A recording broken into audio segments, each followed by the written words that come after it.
If you don't know me, my name is Chi Obasi, Minnie, and one of my 2018 New Year's resolutions is to start a vlog.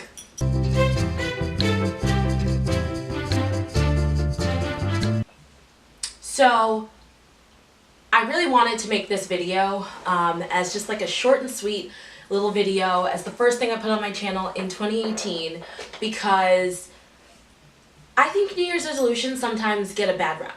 I think sometimes we think of them as, or even actually make them, unrealistic goals, things that either are not fair to tell ourselves that we're going to accomplish, such as I am not going to eat a single unhealthy thing, or I'm going to go to the gym 6 days a week, every single week this year. For some people, completely doable. For other people, maybe a bit of a reach. And I think, oh, hi Minnie, hi baby. For other people, I think that New Year's resolutions just feel so arbitrary because they're like, if you need to wait for the beginning of a calendar year to decide that you're going to be a different person, you know, maybe there's something wrong with you. And I get that. I get that mindset. I don't completely disagree, but I also think that there's something magical about a new year because it's a new chance to have a whole 12 months ahead of you where you say, if there's something I don't like about myself right now or something I don't like about where I am in life right now, this is my chance to change it and embrace the opportunity to be someone different, or at least to change one little thing in the hopes that it'll spark a big change. And for me, what I found really successful, because I've made New Year's resolutions for the past, 5 years now, and I've kept them every year, is that yes, you need to have specifics in your New Year's resolutions, but I try to make my actual resolutions kind of open-ended. And the reason I do that is because it's almost like I'm creating a promise for myself. Instead of setting myself up to do a very specific task, I set myself up to embrace a new mindset that hopefully allows me to view myself and what I'm capable of in a new way in this year. And I think why that's helpful is because every time I maybe don't live up to that image, instead of being like, oh, I failed or I'm failing, I can say, hey, this is hard, but this is what I wanted for 2018, 2017, 2015. And so I get to wake up tomorrow, and tomorrow's another day to live in what I said I wanted to do. And I think when you embrace that kind of a mindset about your New Year's resolution, make it less about achieving like a very specific goal and more about a mindset, you give yourself permission to accept that you're maybe not going to be perfect for 365 days. Bye. But to at least say, you're going to commit to embracing that imperfection and acknowledging that even when it comes, you can still be succeeding every time you get back up after you fall down. That being said, I also love frameworks. I'm a big planner. And so another thing that's been really helpful for me in keeping my New Year's resolutions has been putting them into an kind of all-encompassing framework. And I can kind of explain that at the highest level. So my all-encompassing framework, I call the 5 F's. I don't know that it's necessarily a real set-in-stone thing. It's something I heard in a conference a few years ago, and I've seen other similar things referenced in books. But the 5 F's are fun, fitness, faith, finance, and family. And I kind of use those to be the 5 different areas of my life, so to speak, that really allow me to set specific goals for myself, but set resolutions that encompass all of those goals.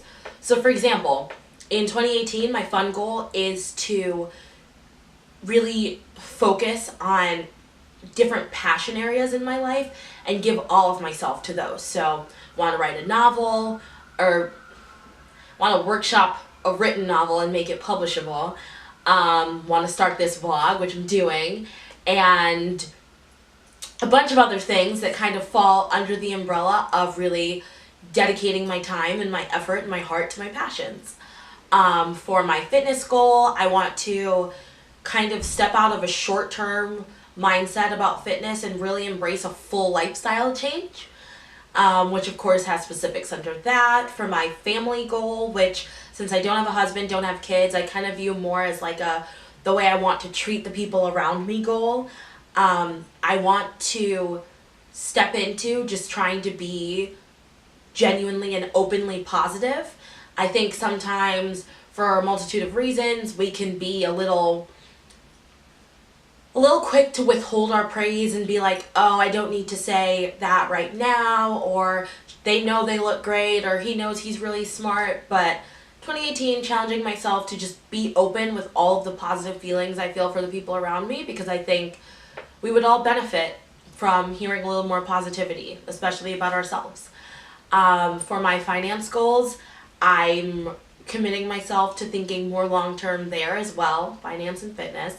And just, I've lived a very short-term life for the past couple of years where I was always changing, something was always moving, and now that I'm kind of planted, I want to dedicate myself to setting myself up financially long-term instead of just thinking about what's like the immediate next thing.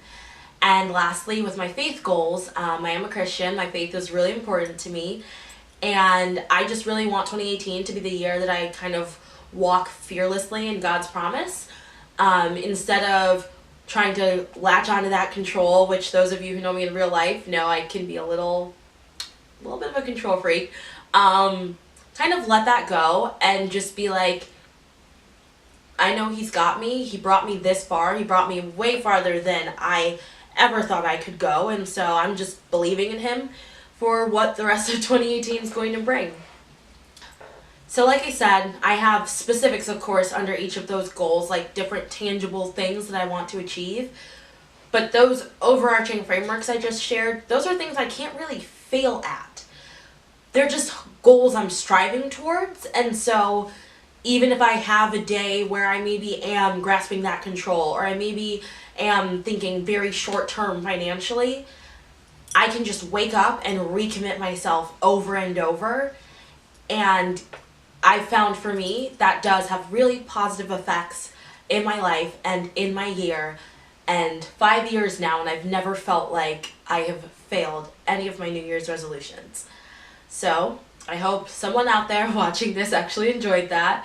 I hope it was helpful, or at least interesting to hear me talk about, and I would love to hear any response anyone might have to this. Even if you completely disagree with me and think New Year's Eve resolutions are useless, I would still like to hear it. Either if you know me in real life, Facebook, text me, whatever, or if you don't, leaving a comment on this video. But yeah, that's all I've got for you, except to say I hope you have a fantastic New Year's Eve and that 2018 is an absolutely incredible year for you. Bye.